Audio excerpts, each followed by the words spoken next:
Hey everybody, welcome back to Kruse Control. It is Wednesday, September 27th, 2023. Welcome to Kruse Control, the home of entertainment news. I'm your host, as always, Brian Kruse. Welcome back, everybody. Happy hump day. Happy hump day. It's going to be a good day, everybody. And welcome back, as always, my lovely co-host, Miss Sabrina Vittori. Sabrina, welcome back to the program. How you doing tonight? I'm wonderful. How are you? Doing well. Happy hump day. How's your day been? My day's been good, I guess. I had a really busy day at work.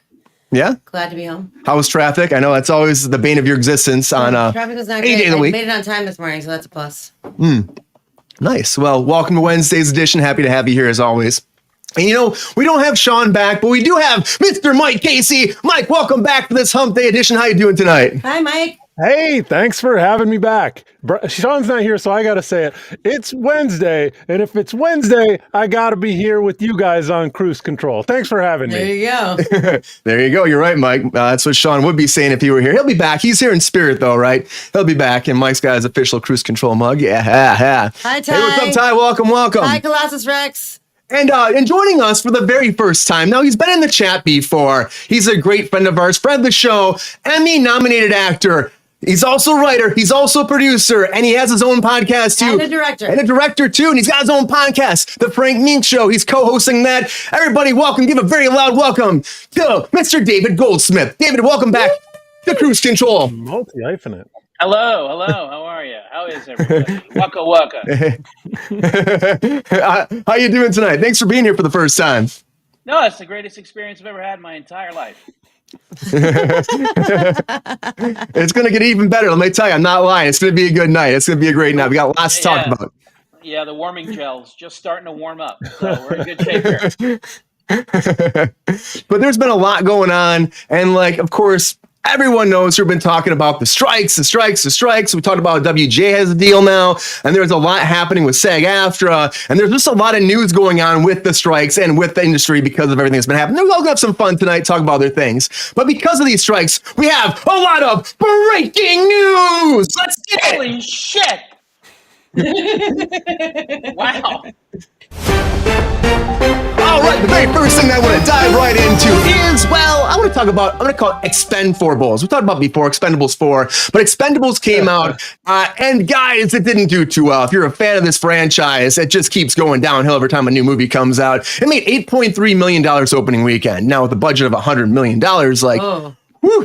woof, it's not good for Sly Stallone there. And the last one's Expendable 3, made $15 million opening weekend. The second one made $28 million. The first one made $34 million. So it just kept going downhill every time. So Keep making more. I know. The $100 million, you got to stop making these things, you know? Just like Hulk Hogan said, he had to hang up the Boots brother because he couldn't keep wrestling, because Hulk Hogan's back in the news. Just a brief thing. He got married again for a third time. That's a cute picture. Yeah. And apparently she said, hey, ask me on a date. They went on a date. They fell in love. Love. As I say, Sabrina, they're in love. But he's 70 years old. She's 45. She's a yoga instructor and helping him out the Hulk Shack there in Florida. They got married in Clearwater, Florida. So Expendable 4 definitely flopped bad. Yeah, it did. Colossus Rex didn't do well. But Hulk Hogan, though, had to hang up the boots. But I'm happy he's in love again after this is his third marriage. So I'm happy that he's doing pretty well. This is the last one. This is the real one.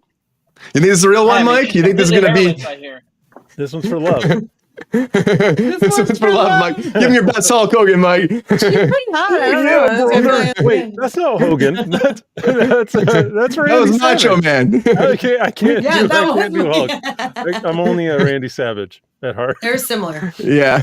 I mean, I'm happy for him too, because Hogan really has been a figure in entertainment. I'm surprised he's only 70. I thought he was much older than that. So I can keep going. That's for sure. Only 70. Only 70. I hope I'm saying that when I'm 70. Yeah, right. Only 70. And that's what he said too, Goldy. He had a little statement that came out about the whole thing. And he said, you know what, brother, 70 years young and happier than I've ever been.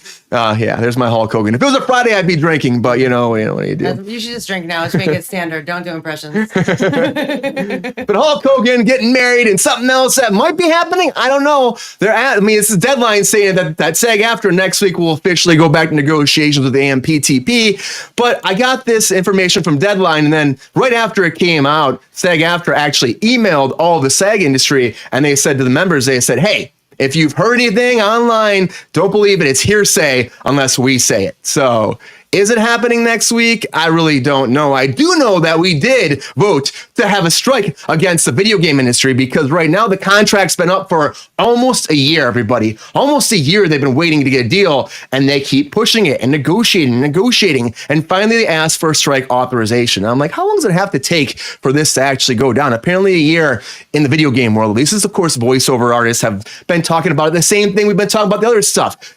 Actual pay and AI taking over their jobs. It's a big deal for them too, just like for the theatrical contract. So hopefully they can work this out. But the vote came through and 98.3% said, yes, let's strike. Now, of course, it's only like, there's 34,000 people that voted out of, over 100,000 membership. Only like 25% of the membership actually voted again because nobody votes. And everybody complains. So vote, get out there and vote. Do something about it. Help. Of course, everybody's still saying, let's do this, but come on, let's vote. And Fran Drescher said, I remain hopeful that we'll be able to reach an agreement that meets members' needs, but our members are being exploited and these corporations have to pay. So there's Fran Drescher standing up for us again. Are we surprised about this? I mean, in lieu of all the other strikes, like Sabrina, are you surprised they didn't strike earlier? Because everyone's already got their strike happy right now. Why did they wait until after these deals are going down to finally have a strike against the big top 10 video game industry members? What do you think about this? That's a good question. It does seem odd. I don't know why, with all the solidarity, we wouldn't just kind of jump in there and do it at the same time. Yep, about to answer Colossus Rex. The strike is over for the writers, not for the actors. SAG is still currently striking. We haven't sat down to negotiations again yet. So the writers can go back to work. So late night television will start up again. Like there'll be things that can still happen, but not, nothing that's going to include SAG after actors. So we're still kind of in the midst of it, but people think that it'll be a roll downhill type of situation. So hopefully they'll do a week of solid negotiations with SAG and be able to get it together. However, the SAG's issues are a little bit more intense than the writers with AI and things like that. So I don't know.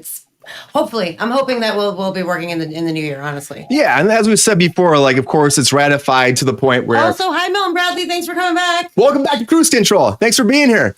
Well, we said before, it's like the writer's strike went through. They got the deal. The board got it. The board passed on the membership. Now, I think in a week or so, they're actually going to vote and ratify it completely. But they had a clause in there saying they could go back to work and start actually moving forward because they know they're going to ratify it. People are going to vote for this, I believe. But what do you think about this, David? Do you think that this is surprising you that they're just doing this now? Or do you think that the SAG after should have done this earlier and actually said, let's just strike while the iron's hot with the first strike? Well, I mean, look, I've said this before to many of my colleagues and friends, and now to you, the web. The reality is it's all about negotiations, and negotiating is a tough game. And the MPTP has the dragon lady, Carol Lombardi. That's the bottom line. I've actually sat in the room with her. I've been through negotiations before. I've been a member of IATSE for 35 years and a member of SAG since 1985. I've been down this road a lot. And I will tell you that she didn't prepare on the level that I think she's used to. I think she had this all figured out. And then the AI element came up, and I don't think she fully understood it. She's, the kind of person who is really good at negotiations, really good at law, but probably can't set the clock on the VCR back in her day. So let alone, anything else that's modern. And I think AI is a subject that just kind of maybe she didn't understand to its degree that it needs to be understood. And so this is a caveat. And I think smartly to Fran Drescher, and membership and leadership in Screen Actors Guild, for sure, they're using it as the leg to stand on. Because honestly, up against Carol Lombardi and the MPTP, there's not much you can do. We all have to work. The industry is not going to come to a screeching halt over nothing. But this is something. And it's something for reasons that actually none of us can comprehend. Really, you could even be an expert in AI. And the reason is because the world is the oyster for AI, and we don't know. So how do you put guardrails up against something that we don't truly understand? And that's where we're going to have, it's a fart in church right now, man. I don't know how it's going to go. It could go any way. You're right. And yeah, like Milton was talking about too. It's like the thing is about these strikes, Goldy. I get it. It's just like the territory with AI is so we're not really sure what's going to happen with it. We're not sure how it'll develop. 3 years from now, it could be a crazy or different thing. And that's why some of the standards they have in this WGA contract are great. And I can't wait to talk about that tonight. But yeah, I mean, it's just wild right now. This is a weird time in the industry. Mike, what do you think about this? Do you think that the voice actors should have to be striking right now? now for video games, or do you think that this is something that they shouldn't do because people already get back to work right now? I don't know. Are they just piggybacking off the existing headlines? If that grants them more eyeballs than they may have had otherwise, then go for it. I know that the amputee likes to they try to hold out as long as they can. I think you guys have much more salient views on this than I could possibly have. I got nothing for you on this. Goldy kind of just Goldy wiped the gotcha. floor with everybody. That's where we're going. Well, no, Yeah. We've got all the knowledge that we can have. Close up, for fuck's sake. I got something else. So Okay, here we go. Go to you. there is something else, though, that I failed to mention, which is really important for everyone to understand out there. And that is, for the Writers Guild, the AI issue is really simple to solve, right? You can't give credit away to inanimate objects. So it's pretty easy to come up with a contract and address AI. AI, for whatever it's worth, cannot replace the author. Even if it's authored by AI. Pretty easy to say, hey, if you want IBM to write the script, that's fine. But, Steve Schultz's name's going to go on it, right? And that's okay because Steve's going to get the money, not IBM. So that's easy. But with AI for actors, it's completely different. And a human being's likeness and the sound of their voice, etc., that is a motherfucker for them to tackle. And that's the leg that's being stood upon. My personal opinion is that it's a strong leg. It's going to get broken because, unfortunately, it's not something that anyone can truly understand. I think some guardrails will be put into place that will do something. Really, we need to get back to work. We need to get back to work as an industry. We need to get back to work as a country. We need to get back to work for the country because we are in that weird place where we make a vaccine, so to speak. What we do is something that the people thrive from, And I remember being on set one night, 3:00 in the morning in the rain, and I was listening to people complain about this work and, oh my God, it's not like we're curing cancer. And I have to say we're not, and the film industry never has. But I know people who have suffered from that insidious misery, and having a TV on in the background sometimes can get you through a whole bunch of bullshit. So we don't cure disease, but we're right there along for the ride. And what we do is important, and it speaks volumes about who we are as a people. And we've got to get back to work, man. It's ridiculous. Yeah. Well said, And Goldy. hell yeah, Goldie. And Have that's a great why Wednesday, everybody. Wait, I just would like to raise one quick point that I did mention that SAG had more pressing issues with AI. So Yeah. I set you off on that foot, bud. Oh, And- you and as- teed it up, baby. You teed it up.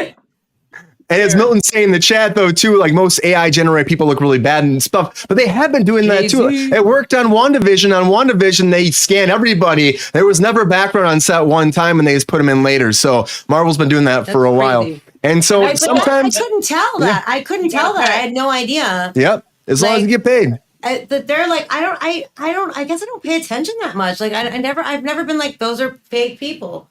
Like I've been like, that's a fake set, or like out that window is definitely not New York City. You know what I mean? But I've never like noticed fake people. I didn't even really know it was a thing. I have. I mean, Crazy. there's a lot of. I mean, You're getting all the praise in the chats. yeah. All Hi, the praise. everybody. Thanks, Thank Ryan. you. Call me, all right? You're not the only one who's not paying attention, Sabrina. I referred to the AMPTP as the amputee a moment ago. Nothing. Just crickets I in the literally chat. almost said it, but I let you. I let you slide. I let you slide. Man. I was like amputee. Because of all this, though, everybody, So we've nice. had not a lot of content, though, right? There's been so little content, but because the writers are coming back, late night's going to start back up, everybody. Oh, Late night's sorry. coming back. We're talking about Stephen Colbert. We're talking about Jimmy Kimmel, Jimmy Fallon. All of them. Seth Meyers. They're all coming back on Monday. They're all going to start Strike back Force up. 5 Strike coming Force back. 5 is coming back. They said my writers and real, or actually, they said the mission is complete. The founding members of Strike Force 5 will return to their network television shows on Monday, and also Bill Maher's coming back on Friday. So he ended up delaying a week after all this strike stuff too. And he said, my writers and real time are back. See you Friday night. And so everyone's coming back. Even it's great. It's great because people need television right now. And like I said before, with the AMPTP and WJ strike being done, these writers are going right back to work. And this is the first thing you're going to see. All that Drew Barrymore show and all of them are going to start back next week too. So you'll see all your talk shows come back and everyone will get back to work. Then you have to wait for the actors actually to get going, but talk is coming back, which is pretty crazy. It's good. It's good. They're finally moving forward. And that Strike Force 5 was awesome. It really was. Sabrina, are you excited about this coming back? You excited to have some Jimmy Kimmel back in your life or what? I do love a good monologue. So yeah, it is what it is, I'm happy to be with it. I'm happy to be without it. That's kind of how I get my news. Like a lot of times, like instead of, immersing myself in depressing shit, like, oh, I like the shot. Hey, everybody. Yeah. So like, I just, I don't know. I'm glad that they're going back to work. I'm still, I don't know. I just kind of, I little bit wish that we could just wait till everything was resolved. But, I'm glad that all of these people on all of these sets get to make a paycheck again, because it's, really, really, really exhausting to not be able to earn a living for, all of these months. So I'm happy for everyone that works on these shows and that they can get back to work, honestly. Yeah, it's it's great. And like Goldy was saying before, it's like people need to get back to work. It really goes a long way. No. So I'm just happy that this is happening. Mike, what do you think? Are you surprised that they're jumping right ahead and getting right back to work? Or do you think that this is just something that was just bound to happen? I'm sorry, Brian, I don't mean to cut you off, but they're not going to be able to promote any new movies. They still cannot do any promotion because that's a SAG thing, not a writer's thing. Yeah. Well, they no can actors promote the movie, but no actors can do it. Yeah, well, they could bring hair and makeup in. They could bring in the actors can't promote the movie. Producers. They were doing that. Yeah, they can play a clip, whatever. Yeah, they were doing that before though too. They were talking about that like during promotional times, like trying to do interviews with set deck and props people and wardrobe and just trying to find ways to actually promote these movies because there's been zero promotion right now due to these strikes. So whatever you gotta do to make it happen. Mike, are you excited about talk coming back? Late night talk?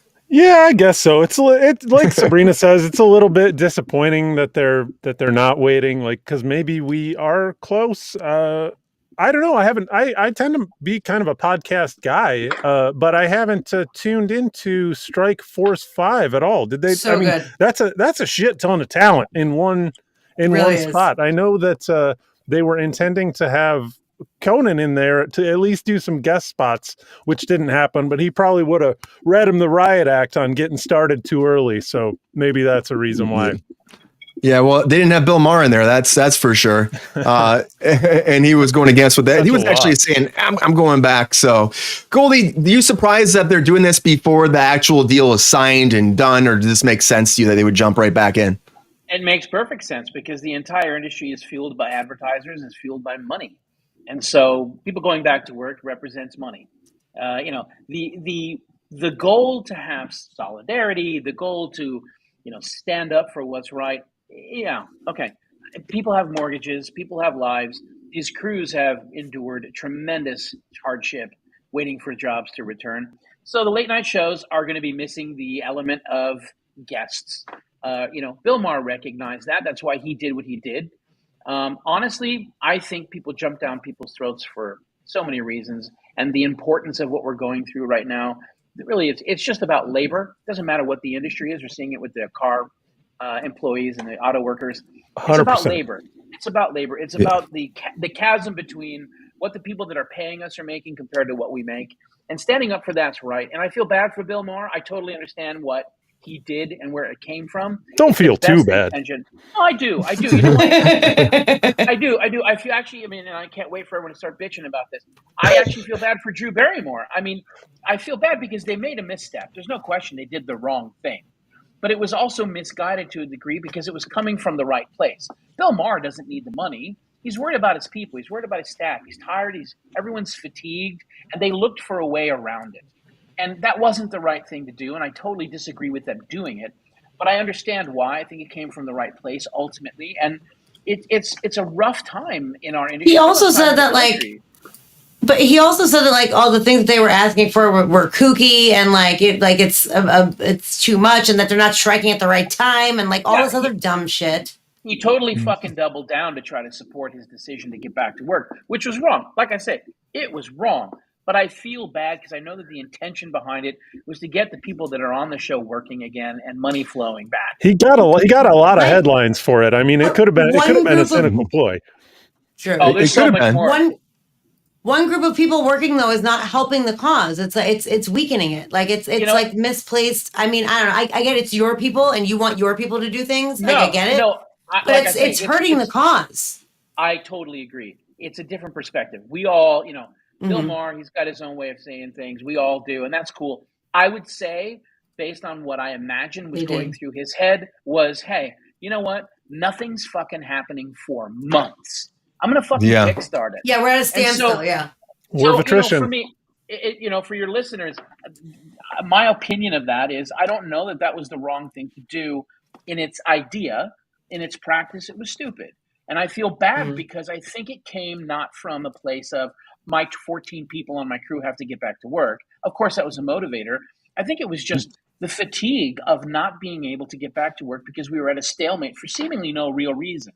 And I think it was just a way to kickstart. I think that's where Drew was coming from, too. I say, like, I know these people. But the point is, I think it was coming from a place to be But disruptive. don't you? That's a long story, Sabrina. The bottom line is it's about being disruptive, which I think actually ultimately could be a good thing. Was it the right thing? No. But, it's pretty amazing. We did come to a resolution rather quickly after the two of them did what they did. I was gonna say it's so crazy, right? It's like the next week. Force majeure, sir. Like, wasn't that what that was? Didn't have anything to do with Bill Maher or Drew Barrymore. Wasn't that a thing? You really want to talk about force majeure? I'm just saying, like, you gave me a whole lecture about it. Now you're. Well, we got to save some more for our last topic, though, Goldy. Wait, hold on. Hold on, I'm sorry. Don't run yet. I just wanted to. No, no, I just.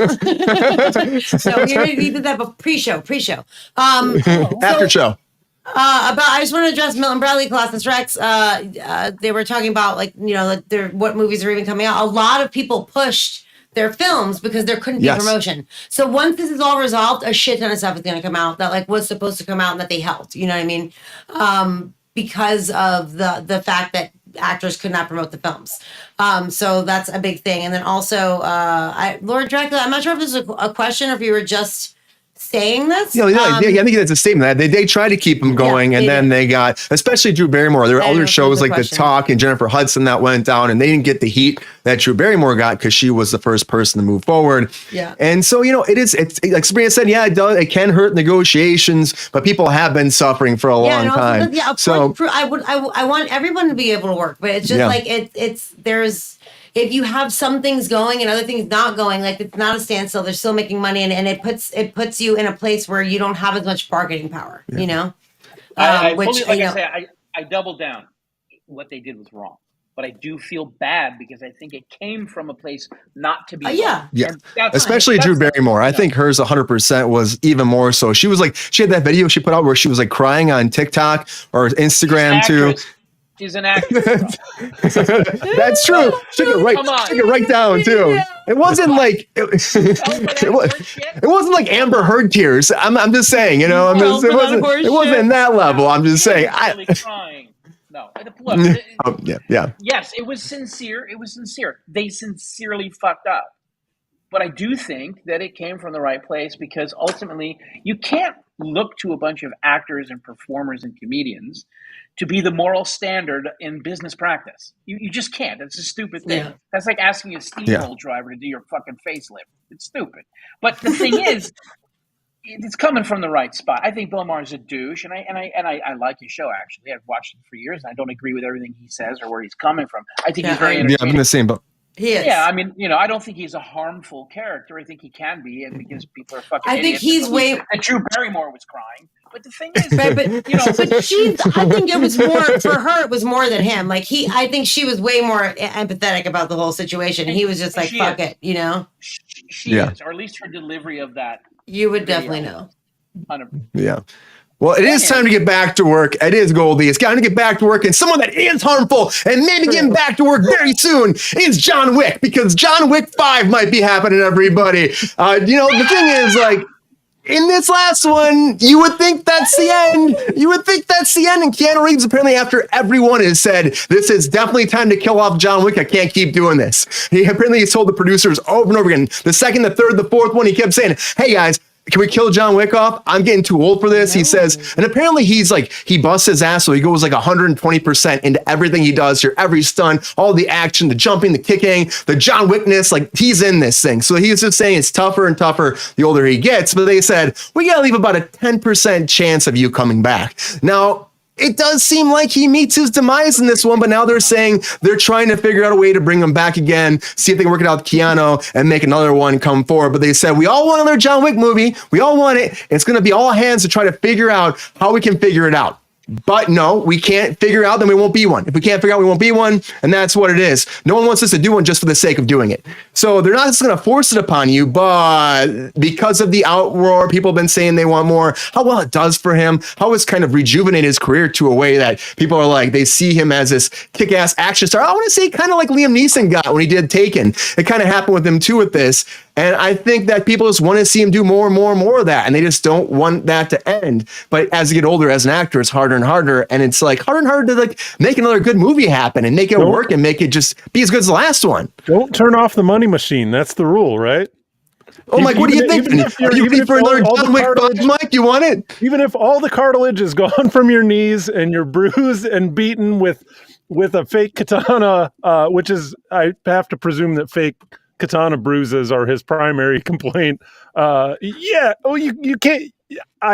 I don't even know. He's got enough money. He's going to do whatever is fun for him, and probably knowing what seems to motivate Keanu. If he thinks that he's helping out the crews, the audiences, the people involved, like he's a caring guy. So I honestly actually see him, even if he's like, oh, I'm not in the mood, I'm so beat. Oh man, but it'd make so many people happy. Like maybe I can push through one more of these movies. I'm wearing my Keanu commemorative puppy hat today. That's his the fifth puppy that they murdered for the fifth movie. I'm sorry, I got. Oh boy, in here. Is it about the fucking dead dog? Oh my god! It's still about the dead dog. You have no soul, okay? If you don't care about the dead dogs, you're dead inside, okay? Dead inside, I care say. about the dead dog for the first fucking movie. All right, next. Clearly not at all. It was a big deal. I mean, that kind of jumpstart everything. He's always been one to retire with his dog. There's always a dead dog. Then he killed what's her nuts' dog? Fucking Holly Berry. Have you seen No, what's Hachi? No. We can't even talk What's about Hachi? this John Wick horse shit. Hachi, Richard Gere with the dog and the crying and the bullshit. That's a movie. No, Marley. No one saw that, old man. And Lord Dracula, you're right. It was poignant. It was a great ending for him. But Lord Dracula out there, you're right. If it's a good ending for the character, why are you gonna mess it up? Then again, that happens all the time. Like people will see, they do. People ask for it, and it's making money. Like Mike said, you got to keep making money, even if it's about a dead dog. Goldie, it is. I know Sabrina's super excited about John Wick. She loved the last one. What do you think about this, Sabrina? Do you think that the ending was just a good way to just like send him off into the distance, like goodbye, John Wick? Or are you all about this, hearing that there might be a fifth one coming forward? John Wick will never be off in the distance in my life. Okay, he's amazing. Keanu Reeves is amazing. He's an amazing human being. He like once waited outside of his own fucking premiere for like hours because he waited in line. Like, and then when he got to the front line, they're like, "Why didn't you just come in?" And he was like, "Well, everyone was waiting in line." Like in the ring. Like he's just a nice fucking person, and I love that. And also, aside from loving the fact that he's a nice person, John Wick is my favorite hands down action series of all time. I am obsessed with it. And you know why? Goldy, because of the dead fucking dog.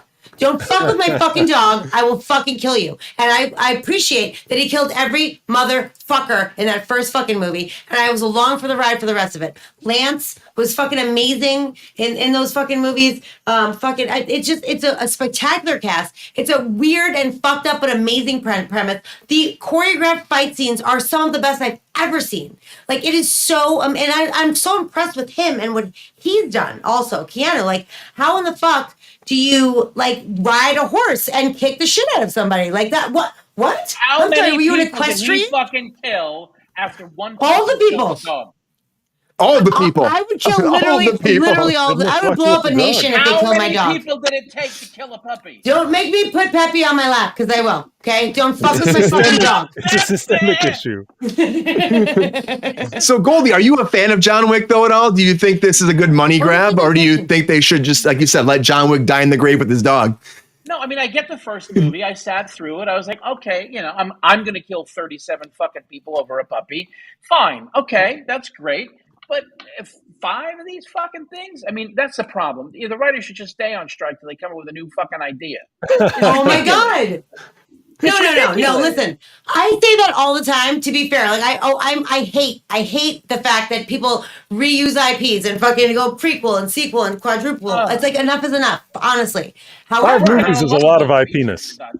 That's It's a lot of IPness. But they're so good. This last one was so Massive fucking IPness. good. It was so good. I went to the theater by myself in Florida when I was working. I was like, I have to see this movie. I had to see it. It was fucking great. It was really, really good. So I don't want you to fuck up that ending. However, I promise you 100% I will be in that theater to watch another one. I really fucking will. And that's not me normally. Not me normally. This specifically I'm into. Colossus Rex. They're doing like a prequel like series called The Continental that's out right now or just started airing. Yeah. And then there's also a spin-off called Ballerina, based on the girls that were where you saw in the previous the third movie that I got an idea. The girls. I got an idea.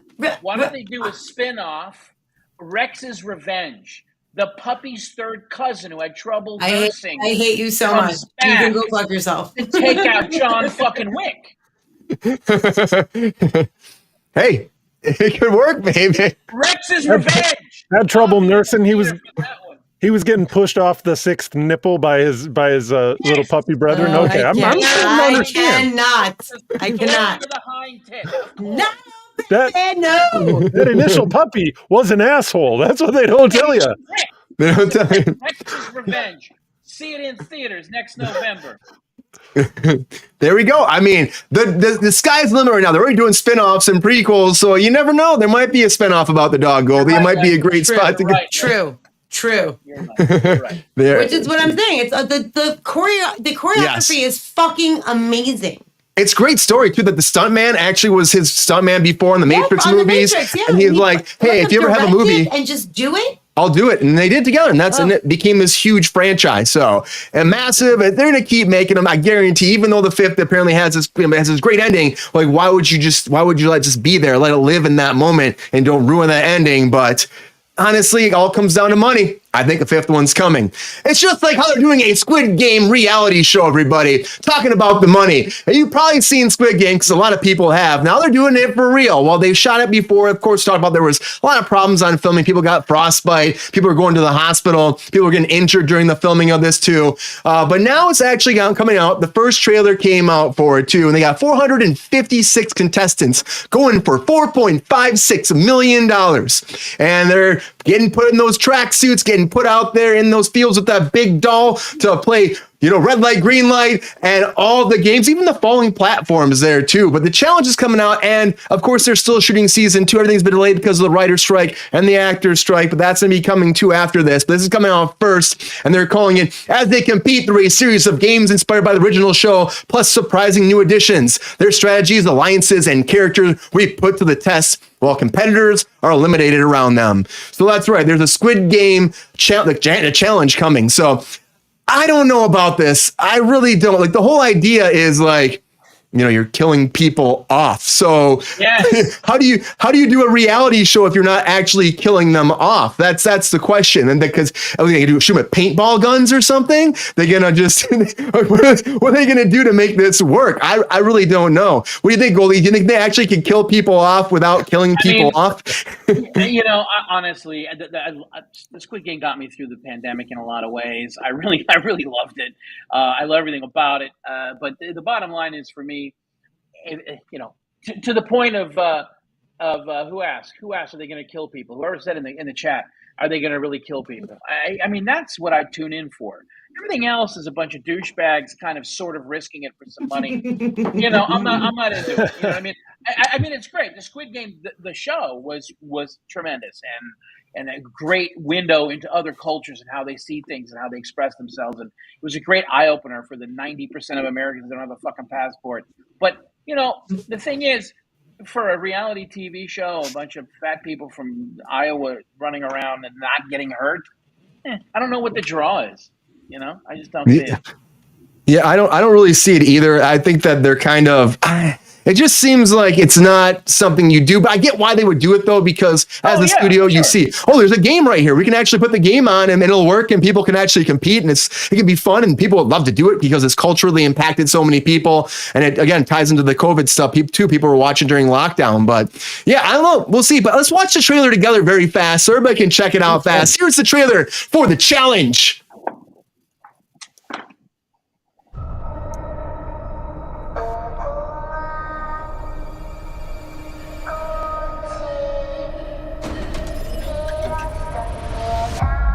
Attention players. You will now compete for our biggest cash prize in reality show history.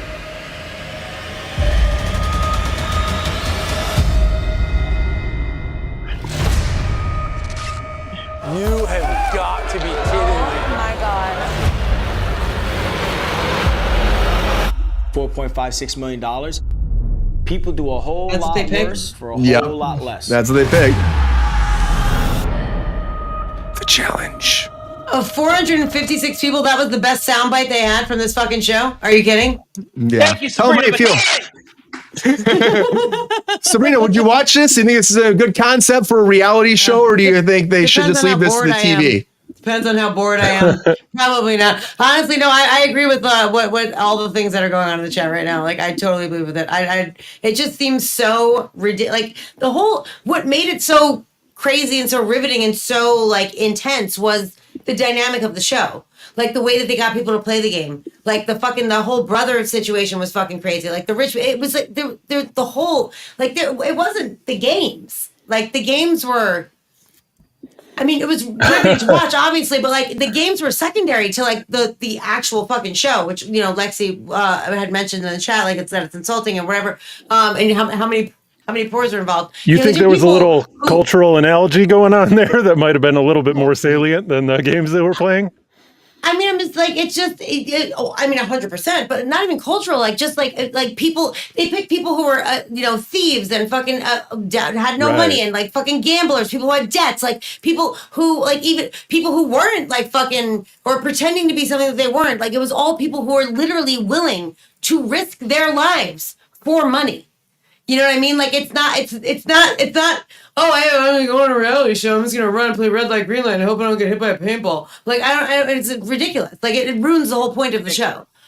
Totally. But also, that aside, that trailer was stupid as fuck. And the one soundbite you picked was like, oh, people do a whole lot worse. Like, what? Fuck off, dude.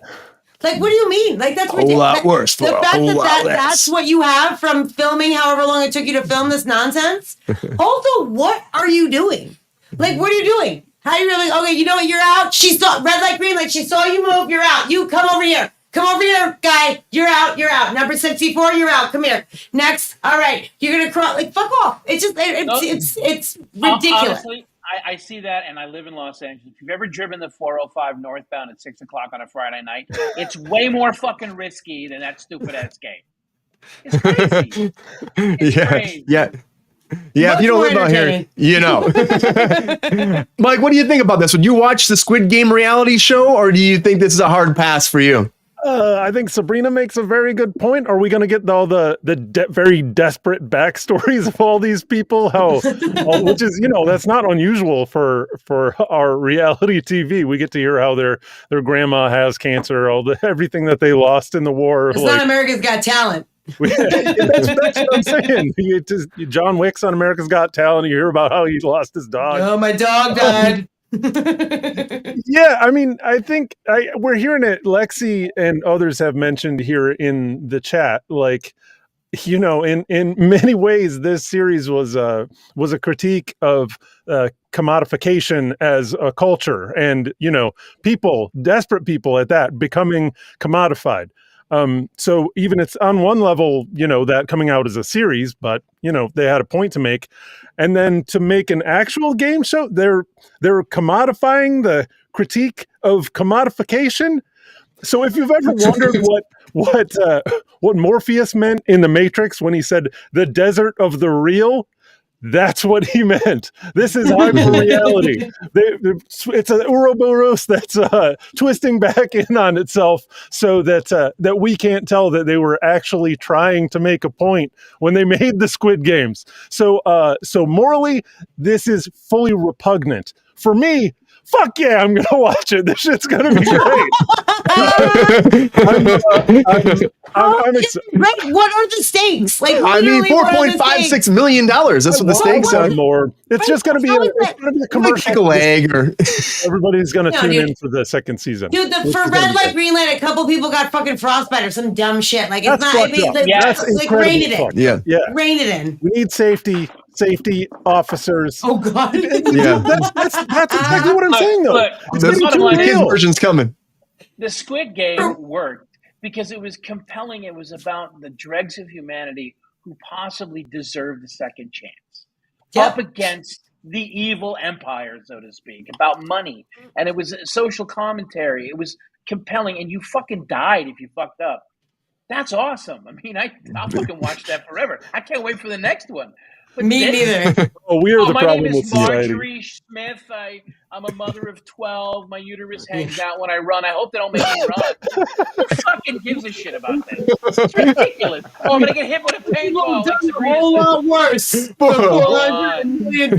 Fuck you. Yeah. A lot. It's a lot. I mean, we're going to have to wait and see if it's any good, if they can actually capture that kind of energy the original series had. But then again, you're right, the stakes. That's how dare you even say that? That's insulting. I mean, like Mike's saying, that could be kind of fun though, right? Mike could be fun. Just depends, I don't have Netflix anymore. I switched it out. I'm doing them a couple at a time. It's fun like now. a hangover is fun. It's fun like your uterus hanging out is fun. Yeah, exactly. Running around with that. That's not great. But a whole lot of people have done a lot worse for $4 million. But like again, we talked about reality shows just popping in left and right because of strikes. Here's one coming. Another one that's come to Max right now. Everyone's talking about is Naked Attraction. That's right, Naked Attraction is streaming right now. There's 6 seasons on Max, and it's actually a show they brought over here. There's a 7th season that's airing right now. I agree. And it's what you think it is. It's naked people. Well, I guess probably don't think it is. It's naked people. You can't see their face. You see everything else, full frontal,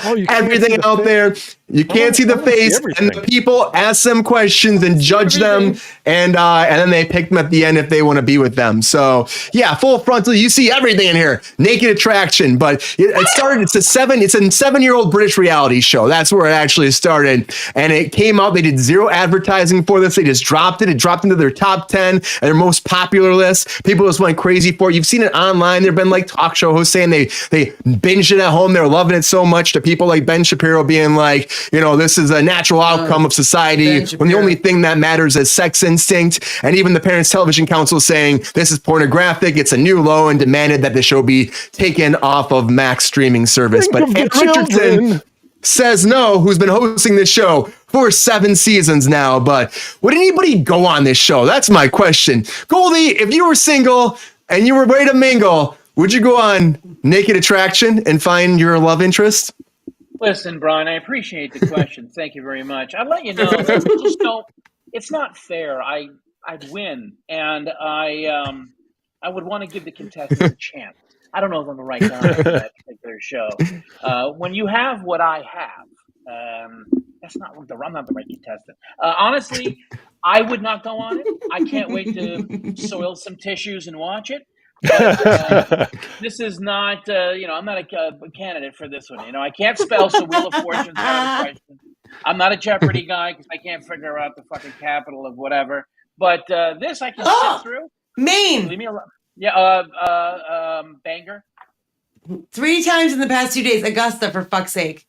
That's the problem. But I'm also not good at being naked.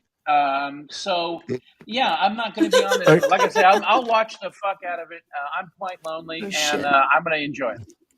Are you surprised this has gone for 7 seasons though, Goldy? That the fact that it's already gone that long, is that shocking to you? No, I'm not. Have you seen The Average Couple? Walk around, baby. Walk around. Let it all out there. Lord Sabrina, Dracula. Lord Dracula, here's the thing. Yes, you can go online. You can see naked people. But you have to say, I'm pooping when you do it. This, you can tune in with the whole family. It's true. You're tuning to Max. It's right there. Frowned upon. Child services might not agree with you. Naked attraction. Yep, that's what it is. It's on Max right now. Sabrina, are you shocked that this is a thing for 7 seasons, or are you like, yeah, this makes sense? People would watch this. I mean, obviously, people are watching it. They're loving it, which is not shocking considering people. That being said, yeah, no, I think I'm good on this one. Like, I think I'm good, and I think it's weird. Like, why would I don't know whoever thought of this is either some sort of fucking idiot savant or like a fucking like a genius. There it is. There it is. I don't understand. It's a fucking hard no for me. But like, oh wow, what a shot!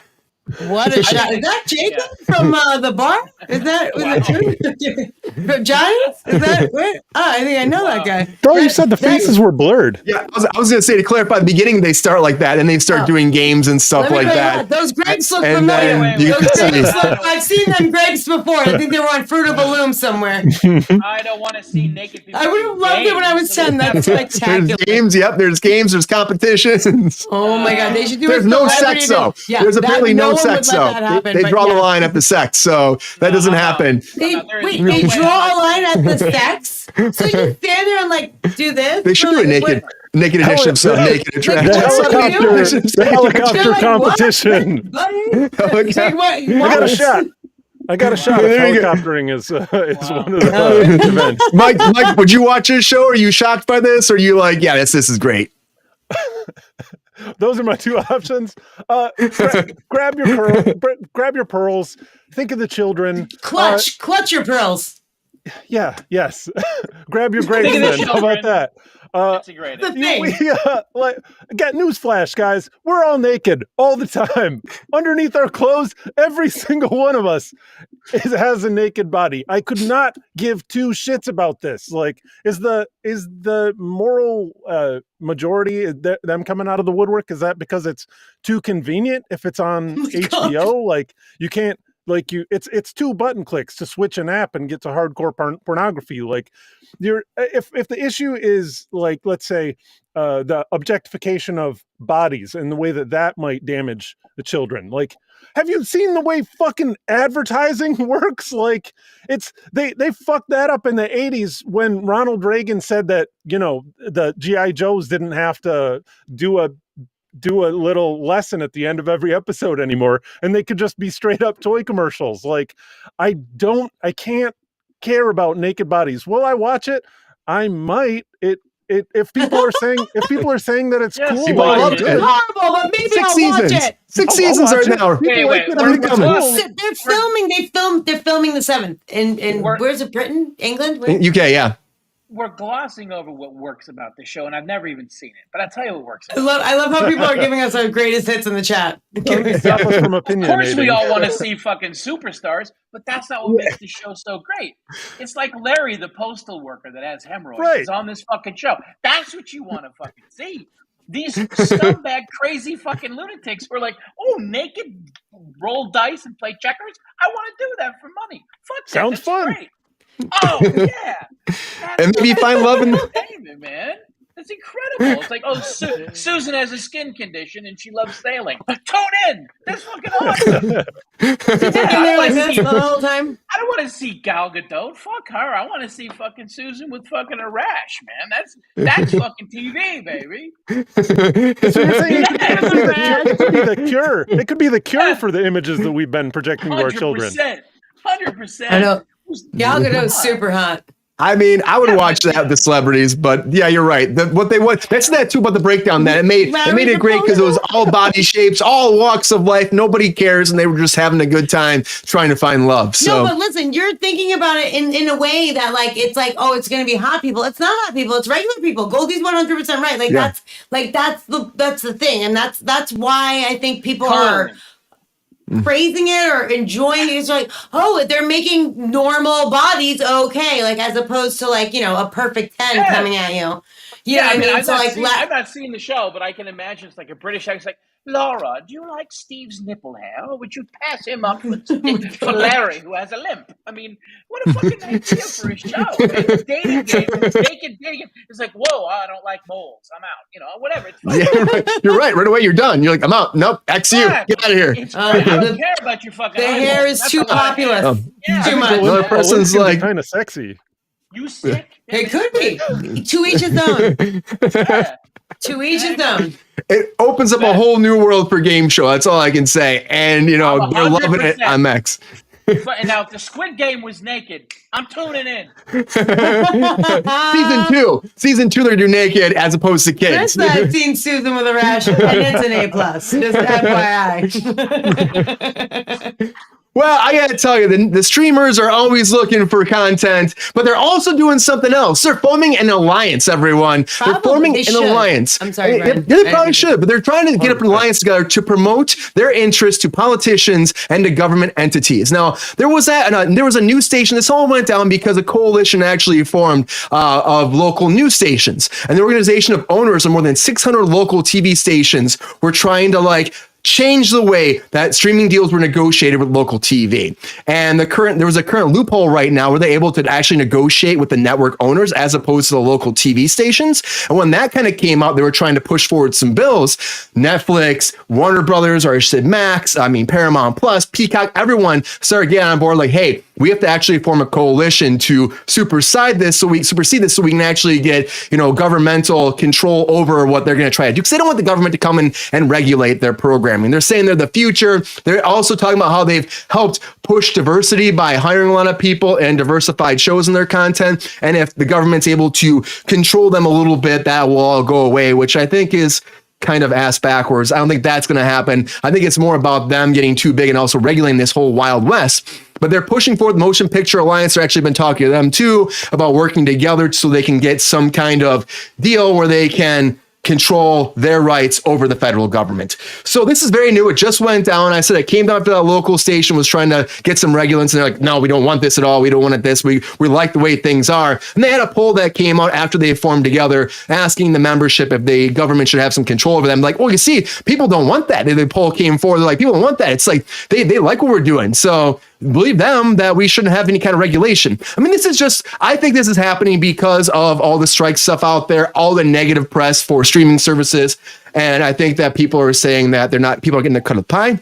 Like, we have to all get together. This is the first time they've actually all branched together in one kind of cohesive unit to actually fight against everybody and to form an alliance. So, I mean, it could be something that could change the whole industry going forward, especially again, like I said, it's a different world, right? Goldy, what do you think about this? Well, I just got to say, this is irony at its finest, right? I mean, you're talking about a group of individuals who were just fighting against a guild or a union, people that came together to protect themselves against the evil empire. What the fuck are they doing now? The same thing. So the reality is, it makes perfect sense. They should. If there's someone that's trying to oppress your ability to succeed in life, you try to combine forces and tackle it, the rebel alliance, so to speak. But are most of them in the AMPTP already? Like, what the fuck? Yes, but the AMPTP does not have jurisdiction over the internet. And so what they're worried about is the FCC, and they're worried about all these other entities that are now starting to regulate what does what, where, how, and when, monopolies, and everything in the virtual space. That's part of the AI argument that no one's talking about. The reality is that you've got a company like Netflix, which absolutely has a monopoly on the internet. So they're worried about it. They're worried about the government stepping in and saying, hey, give Brian Kruse Control a chance too, and give you an avenue to succeed as well. And that's important. And so they're worried about trying to block that opportunity for everyone and to maintain their status as king of the hill. This is the way it's always been. This is the way it's always going to be. You can't fault them for doing it, but you can kick them in the nuts for trying to fuck with us when we try to. Yeah. Amen. You make a great point, Goldy. You're right, because they have to worry about their future. It could help other people too. It could help the smaller people that are doing streaming stuff just like us. It could, get our best interest, because some of those contracts are different than streaming stuff. But at the long end, it might cause more problems for contract negotiations, though, too. It might make it very hairy the next time we come around. It could. I don't know if they end up being like, we don't want to sign something. Maybe could that fight against the AMPTP next contract negotiations? Do you think that could have a factor moving forward, Goldy? I think what's going to happen is a complete reset after this year. I think what my personal opinion is that all of us here on the screen has been touched by the motion picture industry and the entertainment industry. We're all actors, performers, writers, directors, singers, dancers, and yes, sex symbols. The reality is that it's a fucking. So we should be naked on that show, is what you're saying. We're not doing it. You're saying we shouldn't. Control. We're too good I looking. stand up, but that's not. Anyway, the point is, honestly, what we do is a privilege, and in return for what we do, we should definitely get paid for it. But it is still a privilege nonetheless. And unfortunately, what's happening in the universe with AI, with technology, with the way everything is being distributed, with revenue stream, I just think we're trying to hold on to a system that is desperate to keep its grip on the way it was. And we're going to have to start talking about the way it's going to be. And we're not addressing that with the WGA Guild. We're not addressing that with the Screen Actors Guild. We are literally holding on to a grid that is a structure of what was and trying to somehow assimilate it into what is. But unfortunately, it's all going to have to blow the fuck up, and we're going to have to figure it out. And honestly, getting $20 million to be the lead actor in a movie, those are going to be historical facts, and it is not going to be the future. And it's going to be fucking reworked. It has to be. It should be. Who do you want at that table, Goldy? Do you want it just the streamers represented, or like how would you see it be more equitably represented in that discussion? I think it needs to be. I think it needs to be equalized, and I think it needs to be a co-op. I think the reality is that the residual structure always sort of has been a co-op. We're going to pay you to do your job, and if it does really well, we're going to keep paying you, and et cetera, all that stuff. Okay, fine. But it really needs to. Actors and performers need to be of worth. They need to get paid. Even writers as well, directors, everybody in the arts, when they perform a duty and they do their job and they produce something and they do their job, they need to get paid for it. Of course, they need to get paid appropriately for it. I think it's going to be a front end payment more than a back end payment, which is actually better. It's better because you can hang your hat on it. I don't think it's better. I think it's better in the long run because right now what's happening is you're not sure you get residuals. Like, isn't it nice to get a check for a couple grand, like for doing nothing? Like, why would 100%. You? But it's the same thing. I would say this. It's great that I get paid that, but how many people is it hurting in the process? I'm not saying I'm hurting the companies that have made the money. What I'm saying it's not hurting the people who are making $1 million fucking dollars. It's not, but the future is different, and the future, the way people are getting paid is different. So we need to figure that out, and we need to figure out how everyone gets paid fairly. We need to figure out how it goes moving forward. I don't know that is, this idea. Name another job on Earth. Where it's like, we're going to give you $500. None. Right? And then we're going to keep no jobs. You. No jobs. Never happens. Yeah, it doesn't exist. So it doesn't exist for a reason. It worked before. It worked when we made the TV show and then we put it on the network and we sold a bunch of advertising. And so you're going to get paid on that revenue stream for that show. And then we're going to go to syndication and we're going to pay you for going because your likeness is being represented. Okay, that makes sense. Those days are over and they're going to go away faster than a speeding bullet. They're not over. Your likeness is still being reused every single time someone puts your show on Netflix or puts your show on fucking Disney Plus or puts your show anywhere. That's not what's going away. What's going away is the way people get paid for doing that. The way a producer will get paid for producing their content. I mean, the reality is there's a lot of feature films that go direct to streaming. A lot. And they don't have multiple lives. They're bought and paid for by Netflix, Amazon, Hulu, whatever. Right, but they don't get residuals. Like, that is what all this is about.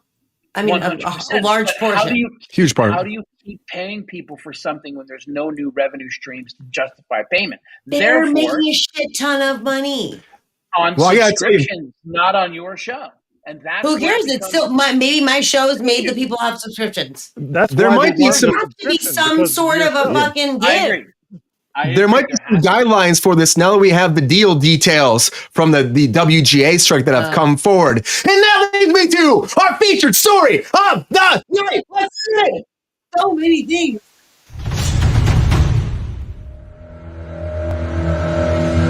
All right, everybody, just because we're getting so into it right now, I figured I'd break this down because a big thing really moving forward with the WGA deal is about this whole topic right here. It's about residuals. So, okay, let's talk about the residuals for writers now. So writers, because of this whole thing we're just talking about, they're like, well, you know the numbers, we should be a cut of this.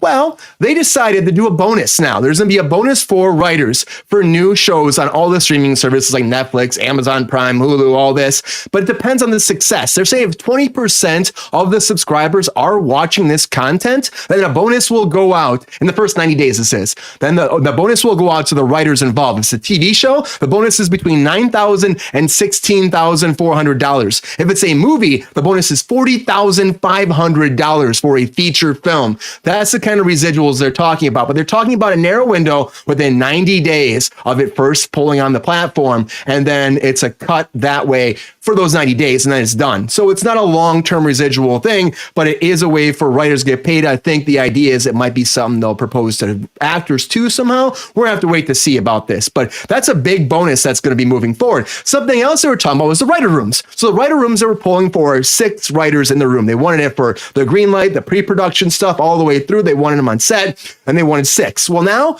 they made a deal where it'll be 3 if it's 6 episodes or less for a TV series. You have 3 writers, all right? And now if it's a movie, you're going to have 6. But if it's a television show of 6 and under, 3 writers, and 1 can be the showrunner. All right. And they're guaranteed at least 10 weeks of pre-production moving into the production. And if during the green lights process, if the script doesn't get picked up, of course, there's no job. If it does get picked up, those writers are guaranteed jobs on this series moving forward.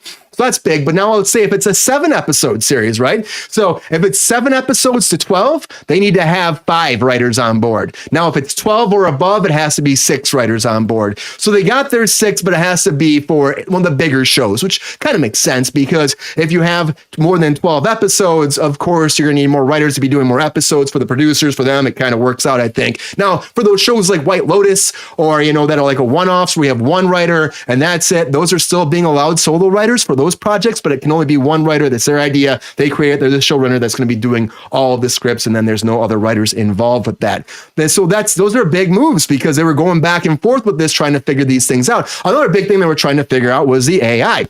And like AI, they broke it down. They got a lot of wins here, I think. So overall, AI cannot, like as Goldy was saying too, they can't write or rewrite literary material. They can't actually, a writer can't be forced to use AI at all. Now, if the production has it and they decide to use it as a utensil to the writer, they can use it, but the writer can say, no, I don't want to use it. It protects the writer completely. And WGA reserves the right to assess if there's exploitation of the actual writer, if they're actually using that writer's content to feed the AI to learn. That is forbidden. And if they find out, there'll be restrictions. WGA is supposed to control that.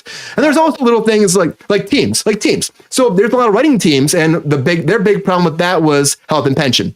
So they're saying that, well, on paper, a writer gets X amount of money. And so if I'm doing the series, I'm not getting healthcare because I'm only getting half of that because there's 2 of us. Well, on the books, you're a writer, you're going to get the full amount of money as if you were a single writer on that production. Now that you're a co-writer, now you're still getting paid half the money. They're still splitting between the 2 of you, but on the books for pension health, you're getting paid as if you're a single writer for the whole production. So you'll get your health and pension benefits. So that was a huge win. I thought that was really great. And also if you're doing drafts, if you're a feature writer, they're actually giving you a rewrite now. It's written into your contract, even if it's like an adaptation. That was a big thing. Apparently adaptations and reboots, they didn't want to pay for rewrites. They're like, no, we don't want to do that. But that went away after how many months of strikes. They said, okay, cool. If even it's a reboot or something like that, then we will still pay you for another draft, and that's written into your contract. So I know it's very confusing. There's a lot of facts that have come forward, but I think that residual basis in 90 days when it first comes out, they're saying that's for the big stuff, the big projects. And of course that covers most of their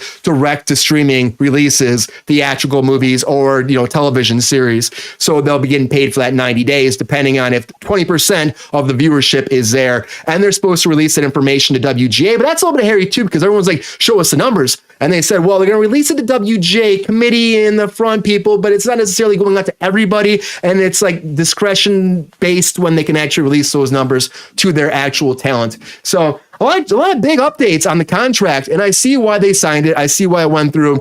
I think it is a lot of wins. It did hurt a lot of people a long way, and I think if it wouldn't have been as good as it is, I think a lot of people have been pissed. I think it will be ratified pretty quickly. And the AI thing, I think, is finally locked down for them. So I feel like if they're doing that for writers, though, will they do it for actors? Will these guidelines be something that will work moving forward? What do we think about this? Sabrina, do you think this is a big win for WGA, or do you think that some of the talent will actually be unhappy that this contract is coming through?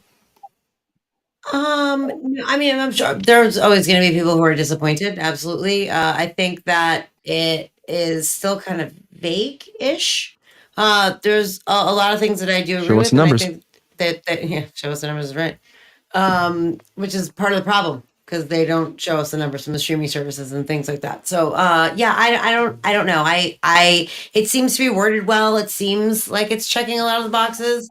You know, there are some things that aren't addressed as well as they could be, in my opinion. But you know, this is a very preliminary public information. You know what I mean? Like we don't have all of the details, but Not the nitty gritty stuff, that's for sure. This is like the bullet points. but it goes out to the members and they vote, and so like we'll see how they feel.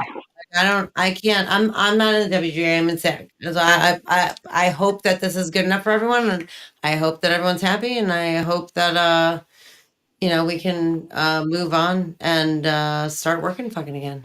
Before I go to Goldy, I'm going to go to Mike fast. I know Goldy is like ready to jump in there. I can feel it, but He's got a better opinion than I do, guaranteed. But That's why Mike, we're gonna get you out of the way, Mike. Mike, what do you think about this? Is this monumental wins that justify 5 months of striking, or should they have settled earlier? Based on what you're saying, those wins sound pretty freaking monumental, which is why, like, it sounds like if this is what ends up being signed, that's the AMPTP giving up a lot of control, which is different than doing something like, okay, cranking up the numbers, giving a little bit more residuals in the streaming universe. Like, that would be incremental gain. Giving up control, like saying, okay, the writers get to determine whether or not they're going to use AI as a tool. Like, that seems like kind of a watershed moment. And for that reason, just because I think that is a big gain.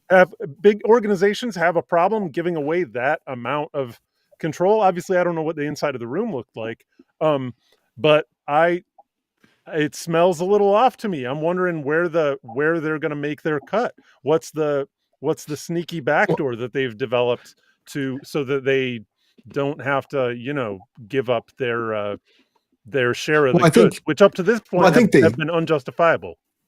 Mike, they wanted to have like a cut of the profits. So like less than 1% of the profits, that went out the window. Percentage base of sharing pretty much your profits from the producers and the studios, I should say. Yeah. But this went out the window. They did this 90-day window. So I think overall they're saving money. They're not giving that percentage out from their gross income. And this, if it's 20% of the views, like how long does that last? 90 days? Like, where are you giving us that information? Like that, it's just, I don't know. There's a lot of things that seem like a little bit suspect to me. Like there are great things, but there are also things that are suspect. And also, Goldy, you can probably answer this question the best. Goldy, does it smell fishy or fresh? What do you think? Fishy or fresh? I don't know if what I'm about to say is correct, but my takeaway from what you babbled out there, Brian, was no, it was a lot. It was a lot. It's a lot. But my understanding of this is really only one thing, and it's the biggest win for the WGA. If what you said and how I read it is correct, what we're introducing to the guild is transparency. Mm-hmm. And that, but it's more than we've ever had. And so I think that is the beginning of a trend where, hey, you're talking about viewership and releasing numbers on viewership based on a project's success on that data is really important. I mean, if to incentivize our creatives by not just showing them, hey, we made a bunch of money on it. I did a movie called Into the Blue, Jessica Alba. Great time. I was in the Bahamas. I thought we were making a great movie. I'll never forget it. This producer came with a guy from Brooklyn, really funny guy. And I said, hey, how was dailies? I don't know if you guys know what that is, but back in the day when we shot on film, the day's work from the day before would be projected at lunch for the higher ups. They'd watch what was filmed, and they call it dailies. We don't really do that anymore, unfortunately, but back in the day we did. And he came up, he says, Goldy, I saw the fucking dailies from yesterday. I said, how'd they look? He says, Jessica Alba underwater is like fucking porno. I'm going to be a millionaire. The thing is that, everyone comes at this process with a different perspective. But the bottom line is money is being exchanged. Money is being made, and it's being made for whatever the reason it is, whether it's a beautiful actress underwater or a really talented actor with one left foot. And the reality is that the transparency of those transactions is what we as employees need to have access to, not only to better our craft and to motivate us to do better and to do the best work we can. It allows us to feel like, you know what? When 20th Century Fox claimed that Avatar, the first one, was a complete loss financially, yet every bathroom on that fucking lot has marble countertops. It's not a loss. People made fucking money, and that magic number that is out there and the accounting that's used to determine what's what and who's what and how they made it, it really does need to be apparently available to all of us, because then we know what we're doing and why. And I think this is the very beginning of some transparency, some data that is necessary for us as employees. You did a good job, not just because you got a paycheck or because you got a residual, but because the audience is responding to it. And that's really important.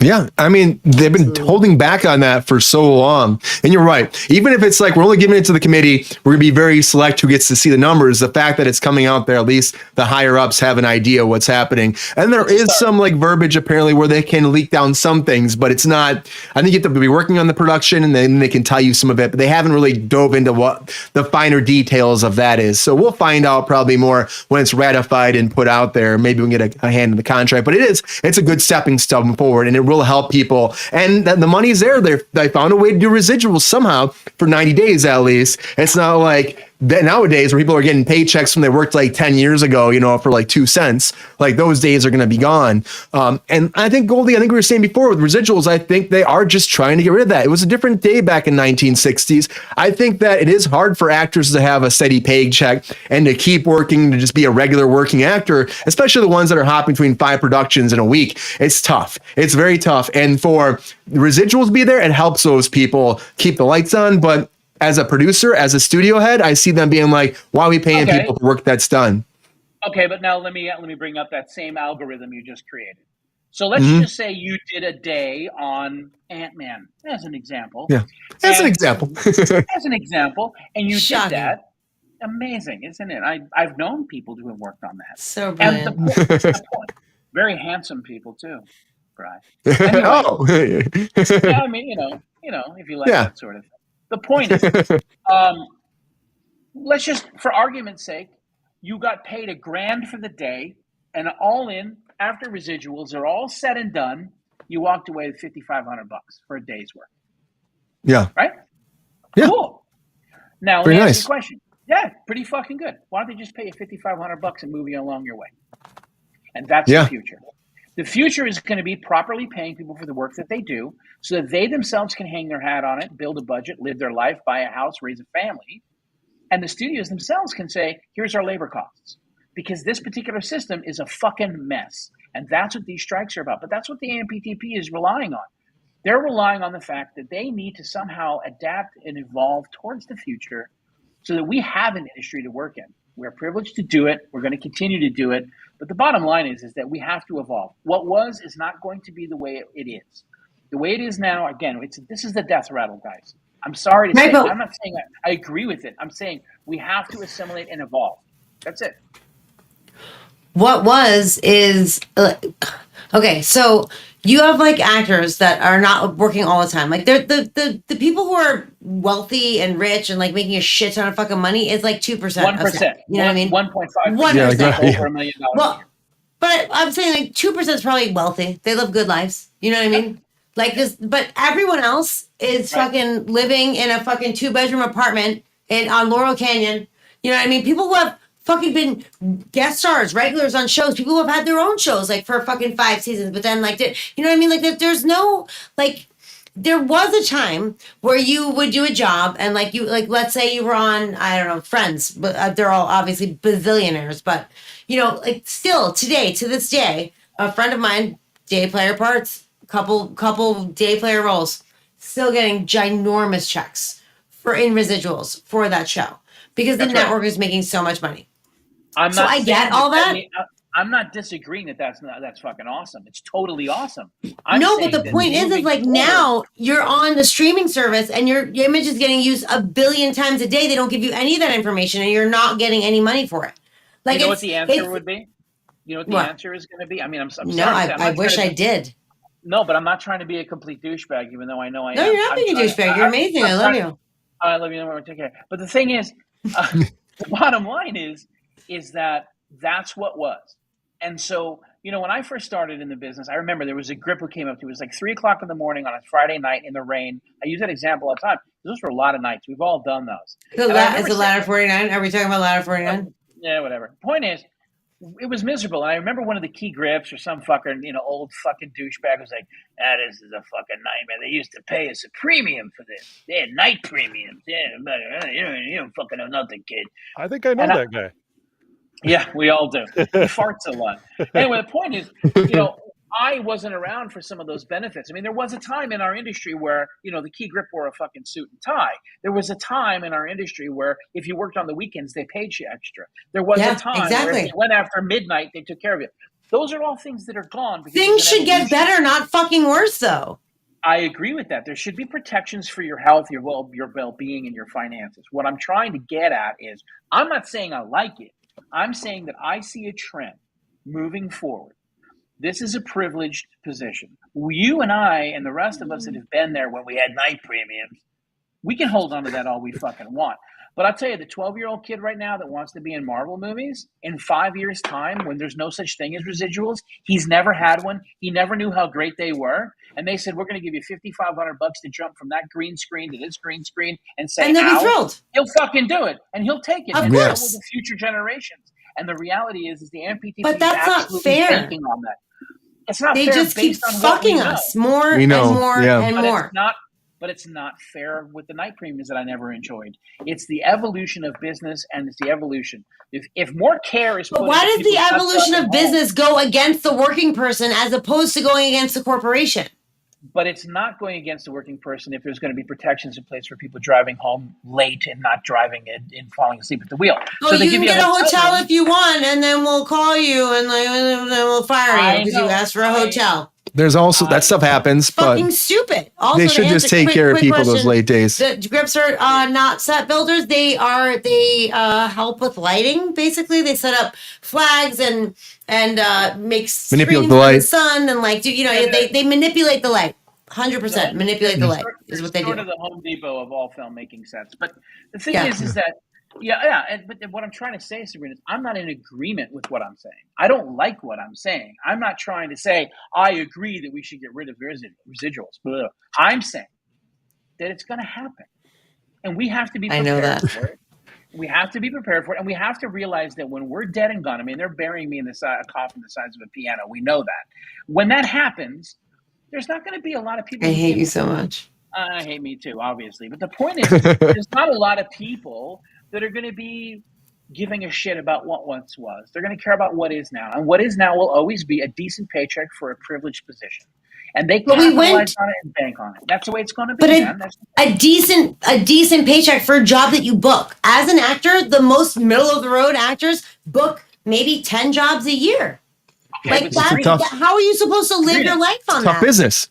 That's not their worry. Their worry is, I need someone to come in and hit the mark, say the line. I'm going to give them $5,500 for the day. You do that 10 times a year, you made $55,000. No one's giving you $5,500. No one's giving you $5,500. Well, you're talking going some of the future. I'm talking about the future, where they pay you properly for the job that you do, and then residuals I'm so sorry. have to be factored in.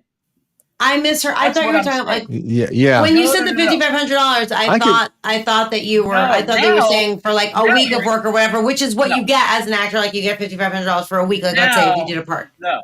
You're saying a day. So they're going to upgrade. They're going to give you more money initially, up front. Yeah, and then nothing on the back end. Correct. I can see that going that way because. That's getting there, Goldy. Okay. I'm sorry, just to stop, and then you guys can just yell. No, you're good. The thing is, Brian's gonna get really excited about the next segment. I fucking can't wait. Oh, Fuck, it's exciting. The thing is that it's about what once was, which we're death rattling holding on to. Right now, they pay you a daily rate, which is based on a residual income that really isn't there anymore. Exactly, it doesn't exist. Yeah, you're getting That's exactly correct. The evolution will be and 100%. We're going to pay you appropriately for the job you're doing today, and you're going to walk away. We're not going to see you fucking again. You're not going to need more money, but you're going to get paid right. And then you can hang your hat on it. They can hang their hat on the labor costs. Life moves on. We're still privileged. Who makes $5,500 a day to say you want fries with that? Nobody. It's great. It's a great fucking job. You have to have talent. You have to skill. It's who you know. You have to get in there. There's a million reasons why it's a difficult business to be a part of, and it should be. Not everyone can do it, otherwise everyone would. All that bullshit. But the reality is they need to start paying us now for the work we're doing now and stop worrying about this residual bullshit, which is convoluting the entire process, fucking with our pensions, fucking with our everything. It's got to go away. We're not there yet. This negotiation is one step of many to get there. And AI right now is a sticking point, which is important because that's going to be moving forward. We need to focus on that. And I think ultimately there's going to be concessions made. The strike's going to end. My prediction is 3 to 5 weeks from now. We'll be back to work.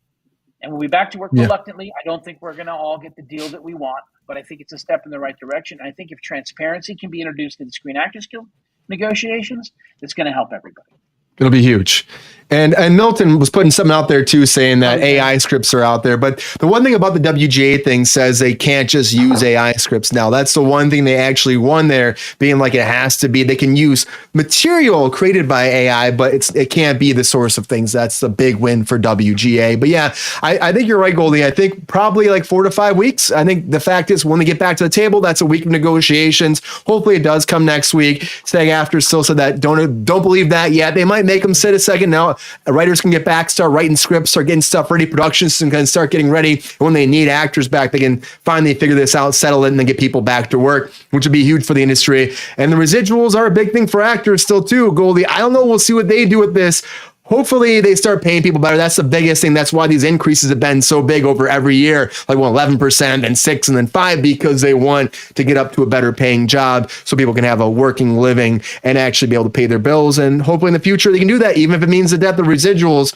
I hope that means that you get paid appropriately for what you do, because the producer and the studios, they don't want to keep paying the residuals. They don't want that anymore. They want that done. So I don't know. We'll see. It's a weird time, but that's the WGA contract that's out there, right, everybody? They're gonna ratify it. It's going to be all done pretty soon, and then the actors got to settle, and then we can get back to work and your shows can come back, but expect some delays because that's what happens after a strike this long.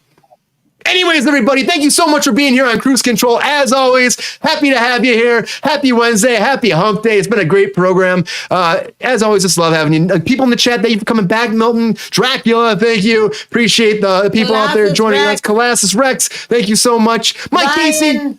Lexi, thank you for being here.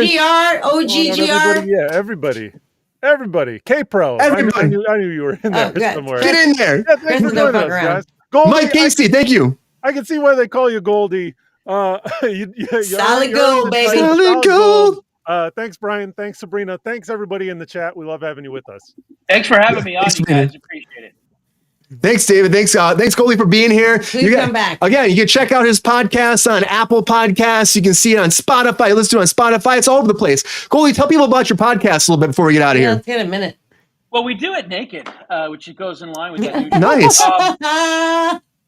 It's a brief story. I'll say it as quick as I can. I'm a failed child actor, a writer, producer, director, douchebag. You have an Emmy nomination, bro. Okay, look at me now. Not so long ago, I went to go eat at a restaurant that specializes in clam chowder. And I was served by what I thought was for sure an insurrectionist guy, his baseball cap on backwards, covered in tattoos, sort of had a bit of a swagger and an attitude.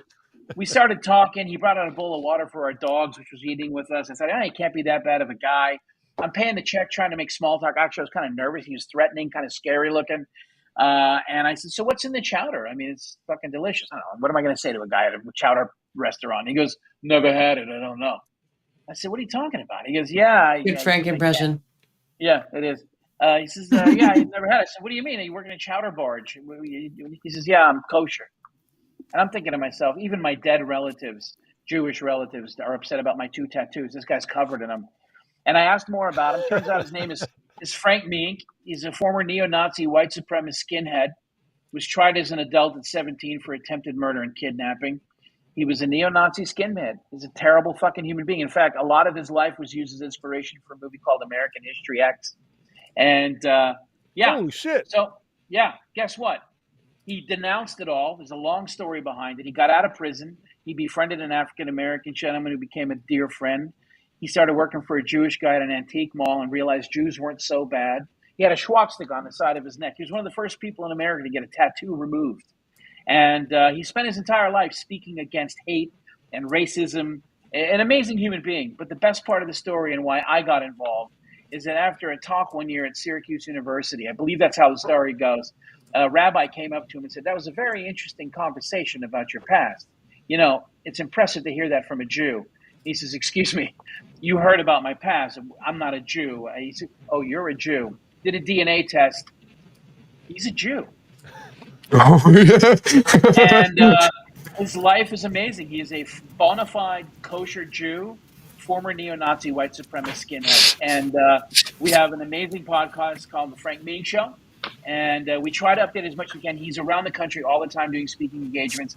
So we're not as consistent as we'd like to be. But I encourage everyone to come check it out. The conversations are amazing.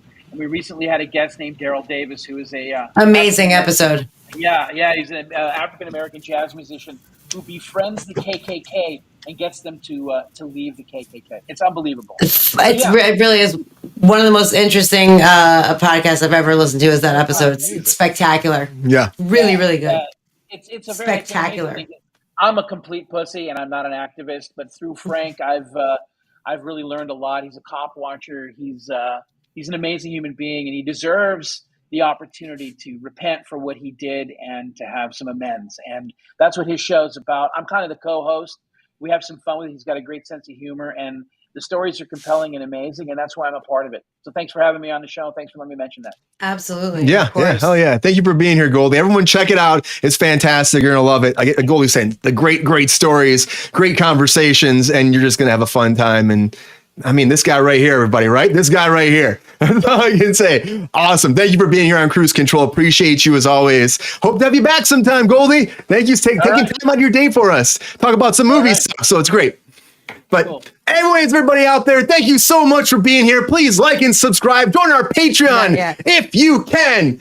And as always, everybody, tell your friends, your family, your uncles, your aunts, your cousins, your nephews, your grandmas, your grandpas, your great-great-great-great-great-grandmas, and your grandpas who have children that are awesome because they subscribe to Kruse Control, but their kids didn't subscribe to Kruse Control, so they're assholes. So tell them to subscribe to Kruse Control, and their skunks, and their birds, and their cheese, and their fucking cheese, and their squirrels, and their bats, and their cats, and their oh my. All those motherfuckers haven't subscribed. Tell them to subscribe right now, because if they don't, those chinchillas will get crazy, and they'll bite my fucking fingers off. Maybe my dick next. Who knows? Subscribe to Kruse Control. Anyways, everybody, thank you so much for being here. As always, have a great night. Happy fucking hump day. And we'll see you back on Friday for our Drunk Friday edition. Anyways, everybody, as I always say, have a great night and see ya.